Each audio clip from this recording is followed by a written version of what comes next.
Hi, Selena. It's so good to have you on the Everyday Mystic. Thanks for joining us. So lovely to be here. I always love it when we meet people and you just think, well, there's a reason, there's something there.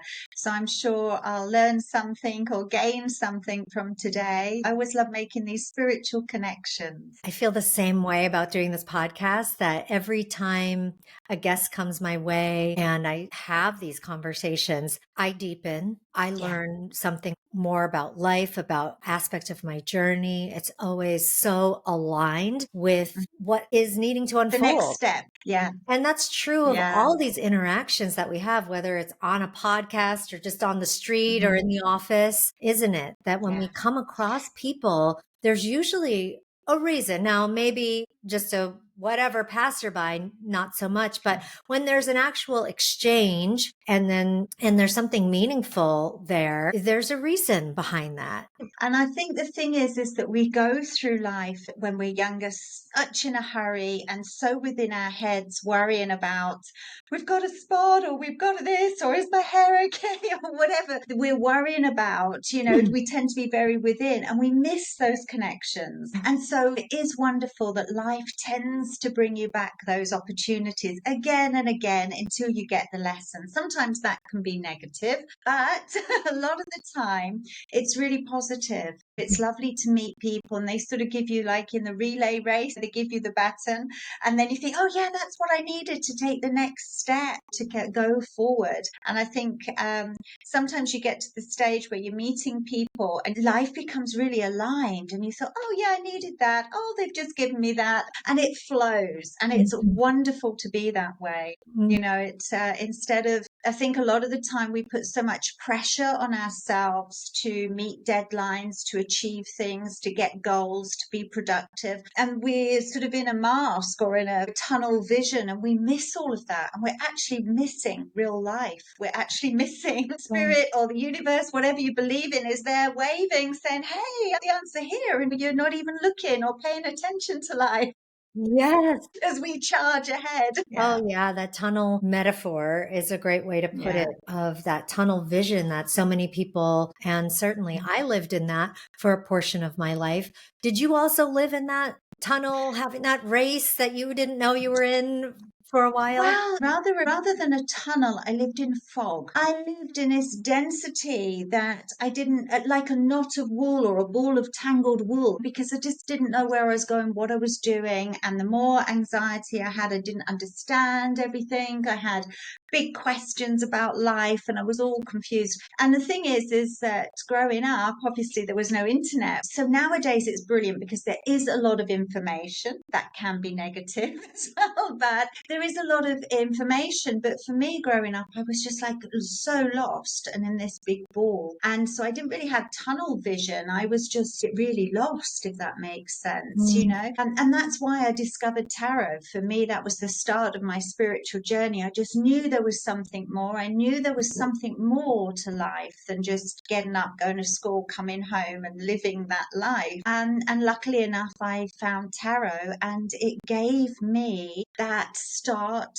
to the connection to my higher self, to life, to start understanding that I can be in charge of my life, that there are answers, there is a deeper meaning, and there's sort of ways to transform, and there's ways to be in charge of your energy instead of just being in that mist or fog all the time. There's a way to actually find your way forward and know, which I think is the important word, actually know your way forward. And once you find that, I think you find that alignment, that life starts opening up, and the more empowered and connected you become, the easier life can be. So that's what I found. Rather than being having tunnel vision, it was blindness.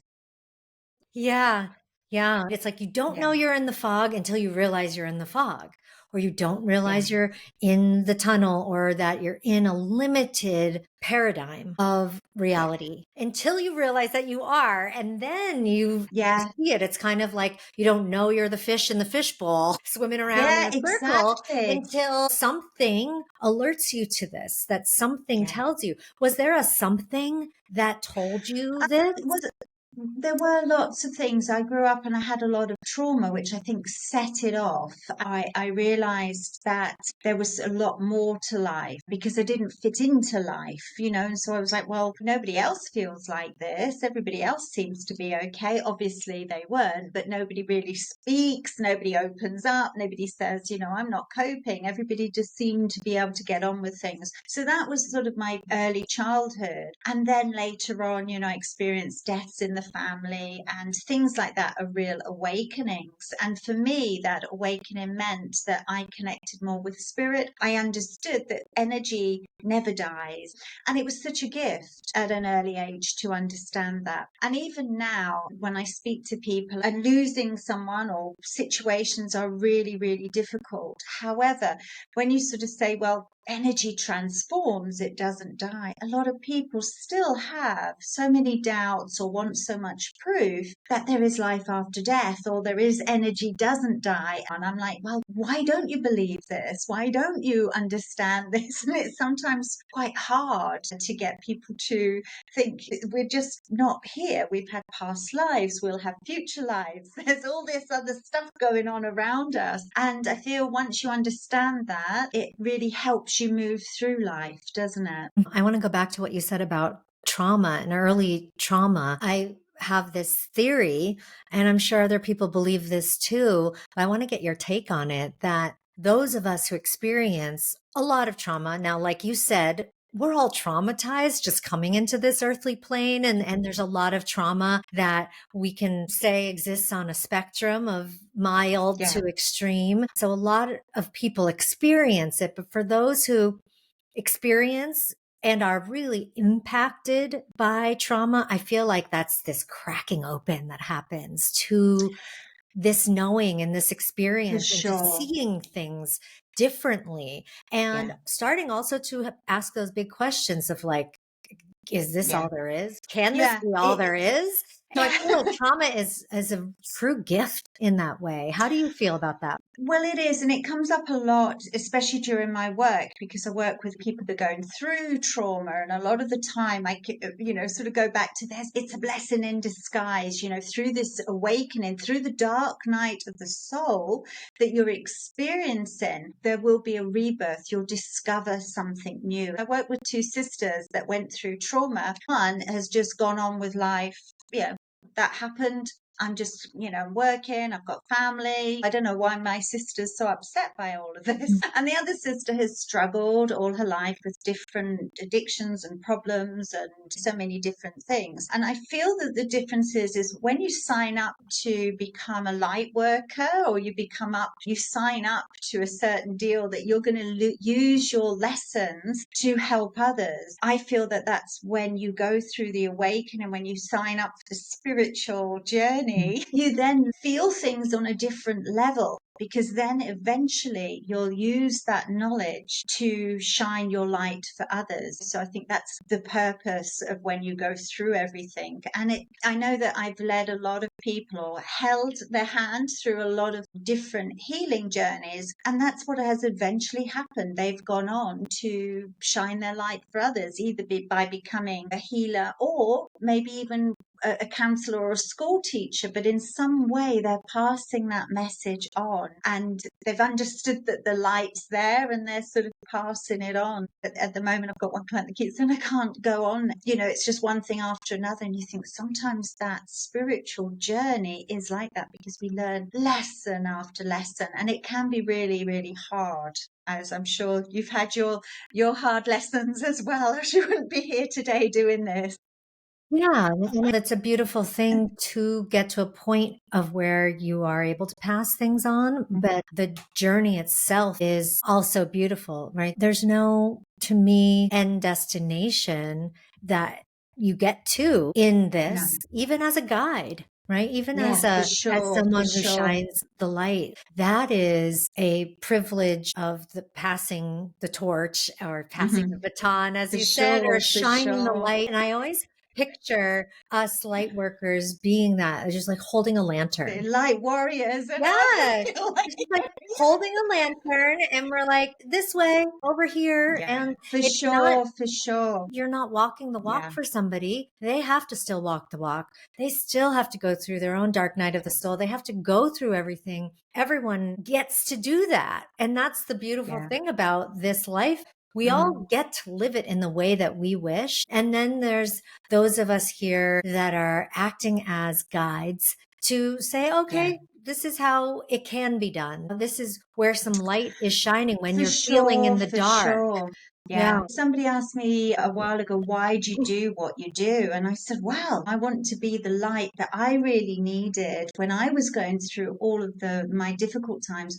I didn't know where to turn. There wasn't anyone. There wasn't the access to counselors or light workers or internet tarot. Yes. But I was like, yeah, I want to be that light and to be able to offer a safe space where they can open up, meet like-minded people, but also to offer some tools that they Mhm. can get through so they're empowered, so that they can go through all this on their own because they've learned breathing, or they've learned to connect with tarot, or they've learned to meditate, or learn Reiki, whatever method it is, tap in, it's something that enables them to be empowered. I know that in my experience, I would get through something and take a few steps forward, but then something else would happen and I'd go 10 steps back, or sometimes even worse, I'd fall back in a big deep hole of muck. Yeah. And not really know how to get out again. I Yeah. know that I was on the wrong path, and that made me feel even worse because then I'd have guilt, and just knowing that I was in the wrong place, it made me feel even worse. And I wish I'd known that I could have had some tools Mm. rather than the negative tools I use. If I'd known that I could have breathed through it, tapped through it, spoken to it, Yeah. journaled, had mantras and mudras and affirmations and tarots. There's so many different tools we can use nowadays. And once you have that, you've always got them. Even if you go off the path and fall down that hole again, you've at least got, okay, well, I've had a few really bad months, but I'm going to get back to my Reiki practice or my meditation practice. And then you get back on the path and you don't perhaps damage yourself so much. So having those tools really matter, really help. So Absolutely. yeah, that's Yeah. Tarot was my gateway tool also. yeah. It's like the gateway. It was the start an addiction. As I look above, I've got like I don't know about 60 sets, Yeah. 60 decks. I'm like, Oh, how amazing. I think there's so much esoteric knowledge that was hidden, yeah. right? In tarot, Mhm. hidden in ancient mysticism, hidden in these systems that got buried and then were told to be witchcraft or told to be demonic. And it is a spiritual war that's happened Yeah, for sure. For between sure. these beautiful ancient tools and systems to help us connect to our own divinity and help us Yeah, connect to our true nature as these for energetic sure. light beings that are here living Mhm. out this experience. And we have been shrouded from centuries from that wisdom, but now it's all come back in really full force. I mean, we're experiencing It's a getting there, complete isn't it? You notice that resurrection, there's aren't the we? movement forward. We work a lot on the witch's wound in circle. We work about being able to step up into your own voice and accept yourself and accept what you do and to have the strength to do it. I know that within my experiences, there's so many people that say, well, I can't really do it because my uncle's really against it, or my family's religious, so I can't be reading tarot, or I can't be doing healing or doing Reiki because it's against my family's witches, and it said. But it is becoming more acceptable. And I feel the reason that people were so scared because it is empowering. Once we have that power, you can't take it away. So Mhm. even though we go through horrible situations, we're still connected. Yeah. And then nothing can change that. Nothing can change that. So I suppose it's a form of controlling people as it's been throughout the ages. Mhm. it is wonderful to see so many things being accepted. So many. I mean, now you look at healing modalities and it's quite confusing. I know when I sort of started off, how long have I done Reiki? 25 years. It was the only sort of healing modality that was really recognized at the time.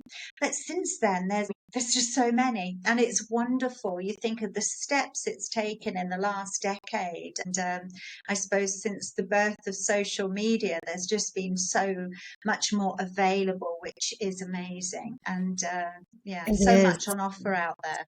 It is. It's so incredible. There's obviously these debates too, and maybe a war, like we were saying before, between spiritual practices and spiritual ethos, and similarly within technology, that as technology continues to burgeon and become Mhm. more readily available, there's going to be a population or a subset of people that give up their autonomy and give up their power Yeah. to it rather than using it as a tool to support them in their Yeah. autonomy or them in their growth. And so I see that happening with AI, which is interesting. I was just going to say the same thing.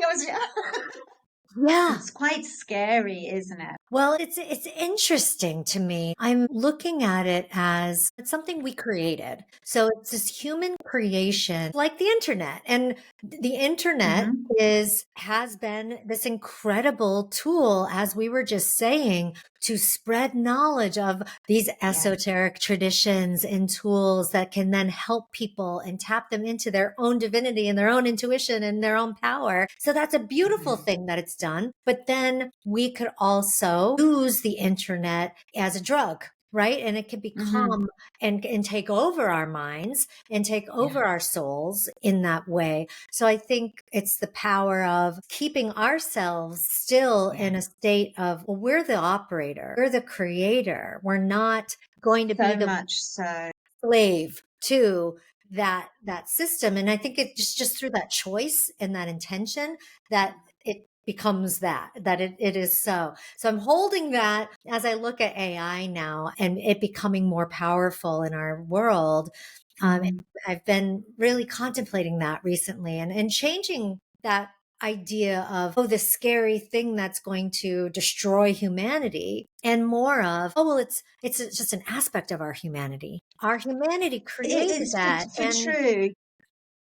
yeah, I think the thing is now is that it's the same with AI and with all the videos that are out on YouTube, all the different podcasts, all the different opinions, all the different things, the fake news. I said to someone the other day, one of my friends is a real conspiracy theorist, and they're very, very intelligent, and I just give up even trying to argue anything. And some of the stuff is really, really true. But I do say to them, I say, the biggest thing we have to remember, whether we're watching other people's videos, reading AI, we've got to know our truth and how we feel, yeah, and then and recognize that as within, so without. So if we're watching videos that are making us angry and confused, or if we're reading things that are AI generated and are false, but we're getting so in that lie or in that, whether it's true or not, it's like, well, at the end of the day, we've got to be in ourself, in our energy,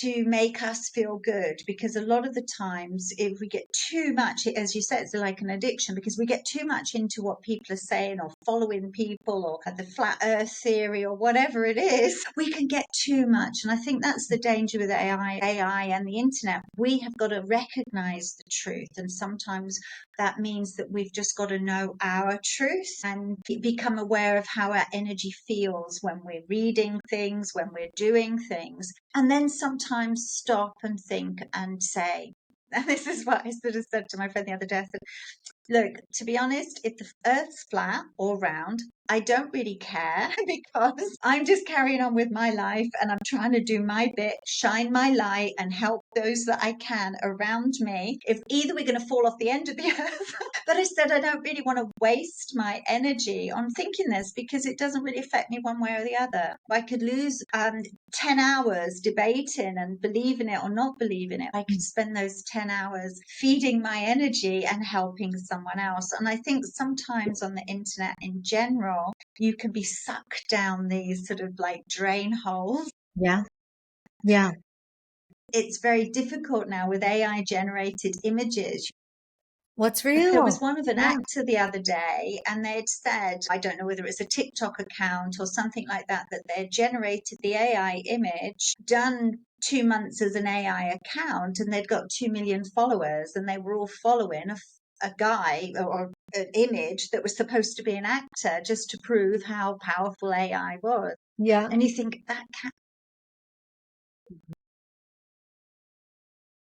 And I think, for those that are choosing that path, there, it'll always be something. It's always going to be yeah, something to get consumed by if you are yeah, unconscious and you are not aware of our role here and who we really are. But I think once you become aware of that, then you can become that observer of, and then also, like you said, get into that center and understand yeah, that all of it is coming from us, as within, so without, and also that we get to interpret everything through us. So our channel and how clear we are and how aligned we are to source energy, to our soul and to our higher self and the knowledge that exists outside of all that other information. When we are fully attuned to that, then it's not scary anymore to me. Just like you said, yeah, I'd rather operate there and from love than be worried about what's going on and whether this theory is the right one or that theory is the right one. You mentioned conspiracy theories, and I think the allure of let's just call them alternative theories, right? And this could be true. We could put tarot in that yeah, bucket for if you're talking sure, about for like sure. conventional spirituality versus another way of seeing and understanding the world and how things Sure. operate, right? That it is, as you said, we are using something that's going to give us a deeper connection to our own truth. But Yeah. if it doesn't, if it continues to pull us away from our own truth and replace it with information that's just fed to you, that's when you start to go, okay, wait, this is not the Yeah. right system or the right one for me to be Mhm. involved in. I remember reading about when the printing press was invented and the first books were out there and the fear that people had of people disconnecting and not having any connection to their neighbors, to themselves, that it was going to be a breakdown in society because people just had their noses buried in these Yeah, books, for right? sure. We For now see sure. books as like, oh, books. Oh, you read. It's a gift and opening knowledge, isn't it? But I think that it's with everything, it's finding the balance, That's isn't right. it? And once you find balance, I think sort of through perhaps maybe from the start of the years, there was a big movement where we tend to disconnect from, I think, core values. And in certain places, there was a lot of greed and there was a lot of push in society, especially where I was living in London, where you were working lots and producing lots, and then sort of disconnecting from Yeah. simple life. I do a lot of moon work. We're just getting back to how we were, especially women, because we have the moon cycle inside of us. And now Right. we're trying to take pills to stop our periods. It's Mm-hmm. like, what? No, that's against nature. Some days we've got more energy, other days we haven't. And we have to, if we get back to that connection, we function better. We're more aligned. And I think we're coming back to that. So it's been great to have that splurge of knowledge and push to go forward. But I now feel it's coming back. We're sort of thinking, okay, well, how many pairs of shoes does someone need? How many cars? How many this? And I feel that people are getting a little bit more Mhm. self-aware, coming back to that time before there were books. So they are looking Mhm. out and thinking, oh, it must be about 5 o'clock because the sun's up, or Yeah. you know, because I feel again with it's been fantastic having mobile phones that tell you everything. And I was out with one of my friends the other day, and they said, "Oh, it's warm outside. We should go for a walk." And I said, "Well, you could have just opened the door." You know, we don't have to rely on our phones for everything. You know, we're still humans. Yeah. And yeah, it always reminds me of Crocodile Dundee. I don't know whether you ever saw the film, but because he Yeah. came from like the outback in Australia, he would just look at the sky. And I know that there's a lot of people that do that, but we have to sort of come away from that connection. So Mhm. it's great to have knowledge, internet, loads of videos and AI, but sometimes we do have to switch off that screen time and start that human contact or connection with nature. Mhm. I'm living now in Spain. They've done an experiment in a lot of the schools, and they've taken the mobile phones off of the children, especially Mhm. young children. And now they're going back to playing in the playground, and they're running around, and they're touching things, they're playing on swings or whatever. They're noticing that it's raining, Mhm. before they're on their phone. I didn't see the rain, Yeah. but they're becoming aware again of the environment. So I think now we've seemed to have had so much growth in, 80 years, 70 years with all the TV up until the computer.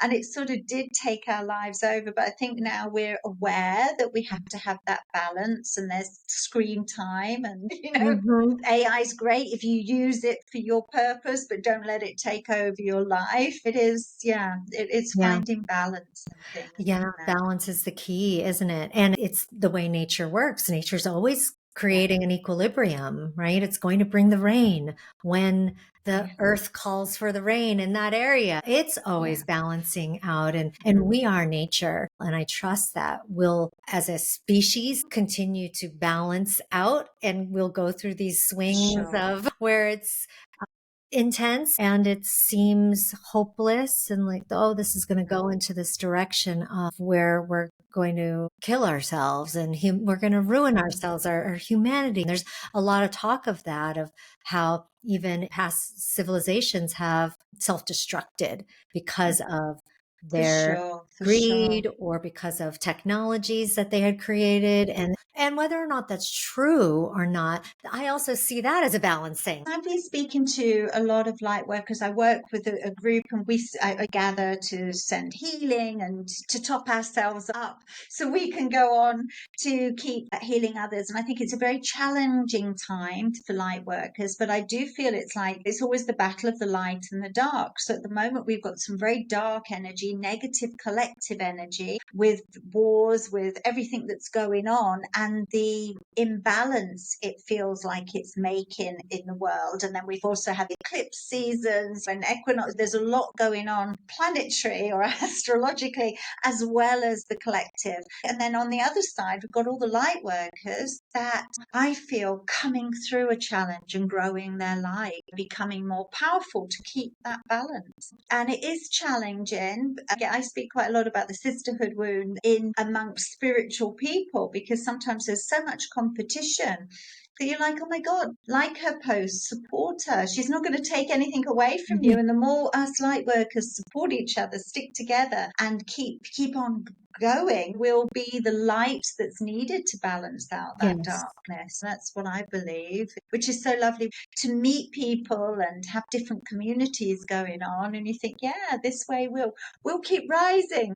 Yes, yeah. And we met through a beautiful network of light Yeah. workers and those Mhm. seeking light. You know, not everybody there is a practitioner or someone working in this space, but they're all in the space. They're all Yeah. working within this space because I believe even those that are there to receive or Hmm. are the, let's say, the client or the Yeah. participant Yeah. in something are equally as valid energetically to that So exchange, much right? so. There So is no much work so. for us to do unless there's work for to be done. So coming together in that space on Awakenpedia has been really Yeah, beautiful. it has. And do you know, I feel it's funny this week, in fact, I was working with someone and I've worked with her for a couple of months, teaching her methods of healing and things like that.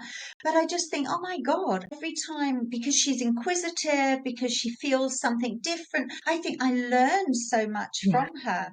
So although she's a client, sometimes I think, oh my God, I shouldn't be charging because I'm learning so much from she's given me a new way of looking at things, and I feel again we're going through this perhaps upgrading as light workers where we do keep learning new things if we're open to it, and a lot of that is reflected back from our clients or people that we're meeting. We've just gone all the way back to the beginning of the conversation. Yes. It's beautiful. I love when that happens, and that's usually the signal to it being the end. Yeah. That it's like, okay, we've done. I could have scripted it better. No, exactly. That's why I just love to just hit record and go. This has been such a joy, Selena Joy.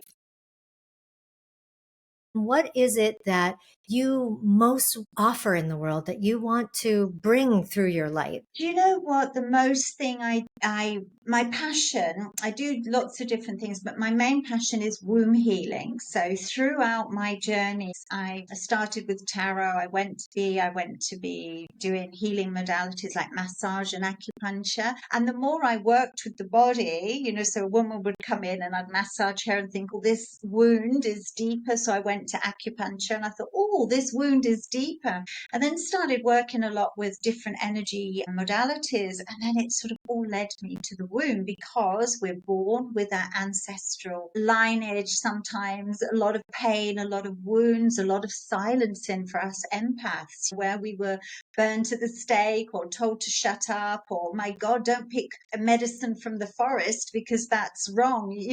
So we've been born with certain repressions and lots of wounds, and I feel that this is the generation that starts to heal them. So I started working with the womb because that's where it sort of all begins. When Mhm. we're in our mother's womb, we pick up what she's feeling. We have the morphogenic energy from our fathers, from our mothers, from their parents. And so we're born with all of this energy that sometimes is really great, and other times it can be quite negative. And then that's why we repeat our mother's pattern, or we repeat our family until we can heal that. Sometimes it happens naturally because we change destiny, or a destination, but a lot of the times we're stuck in this self-fulfilling prophecy. So I work a lot with the womb center, and then so I do a lot of womb healing, whether it's the sister womb, mother womb, father womb, going through this energy, and then working to be able to birth things into life, so manifest. And it's very difficult to manifest when our womb is full, that energetic center where we manifest from. We can't birth something in. I run a membership that's called the Moon Goddess Healing Sanctuaries, and so we meet 4 times a month and we work with the womb healing very deep with the full moon, and then we work in the new moon to birth new manifesting. I will put the link to your website in the show notes, Thank and you. That's can guide lovely. people there. I'm looking forward to people connecting to you and to just Lovely. continue to follow your journey. Thank you so much, Selena, Brilliant. for coming on. Thank you. And I'll also put all your contact details in the membership. We have like a membership share. They share their different businesses and recommendations. So I'll also put all your details in so people know where to find you. Fantastic. Thank you so Okay, much. lovely. Have a Oh, beautiful well, it rest has of your been day. so wonderful. Thank you so much. And I hope to meet you again. Okay. Okay. Bye bye.